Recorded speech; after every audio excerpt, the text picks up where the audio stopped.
Hello friends, welcome to my channel. நம்ம இந்த வெயிலுக்கு குளு குளுன்னு ஒரு நன்னாரி சர்பத் செய்ய போகிறோம். எப்படி செய்யணும் பார்க்கலாம் வாங்க. அதுக்கு ஒரு பவுல் எடுத்துக்கோங்க. அதில் வந்து ஒரு லெமனை வந்து இது மாதிரி நல்லா புழிஞ்சிக்கிங்க. நல்லா புழிஞ்சி எடுத்துக்கோங்க. நெக்ஸ்ட்டு வந்து சப்ஜா விதை வந்து ஒரு 20 மினிட்ஸ் முன்னாடி ஊற வச்சுருக்கேன், அதையும் சேர்த்துங்க. ஒரு ஸ்பூன் சப்ஜா விதை. பாதாம் பீசன் வந்து நாளே ஊற வச்சுருக்கேன், அது வந்து ஒரு ஸ்பூன் போட்டேன், அதையும் சேர்த்துக்குங்க. சேர்த்துக்கிட்டு நான் வந்து ரோஸ் ஃப்ளேவரில் உள்ள நன்னாரி சர்பத் வாங்கியிருக்கேன். அதில் வந்து நான் 4 பேருக்கு போகிறதுனால 4 ஸ்பூன் எடுத்துக்கிறேன். நீங்கள் எத்தனை பேருக்கோ அது கணக்கு பண்ணி எடுத்துக்கோங்க. நான் அதனால் இதில் வந்து 4 ஸ்பூன் சேர்த்துருக்கேன்.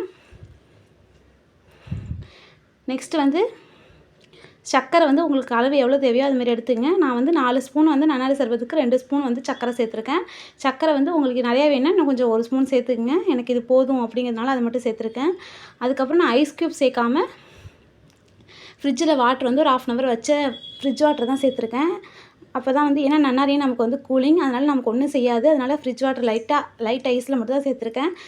சேர்த்துக்கிட்டு இது நல்லா வந்து மிக்ஸ் பண்ணி விடுங்க. ஜீனி வந்து நல்லா கரையணும். ஒரு 2 to 3 மினிட்ஸ் வந்து நல்லா இதுமாரி வந்து இது பண்ணி விடுங்க.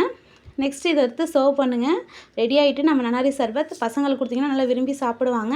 இந்த வெயில் வந்து ரொம்ப ஹெவியாக இருக்குது. இதுமாதிரி வந்து டெய்லி ஒரு ஜூஸ் கொடுத்து சாப்பிட்டிங்கன்னா வந்து உடம்பு ஹெல்த்தியாக இருக்கும். நம்ம வெயிலேருந்து தப்பிக்கலாம். நம்ம சேனலை பார்த்தீங்கன்னா லைக் பண்ணுங்கள், ஷேர் பண்ணுங்கள், சப்ஸ்கிரைப் பண்ணுங்கள், கொஞ்சம் சப்போர்ட் பண்ணுங்கள். தேங்க்யூ ஸோ மச் ஃபார் வாட்சிங்.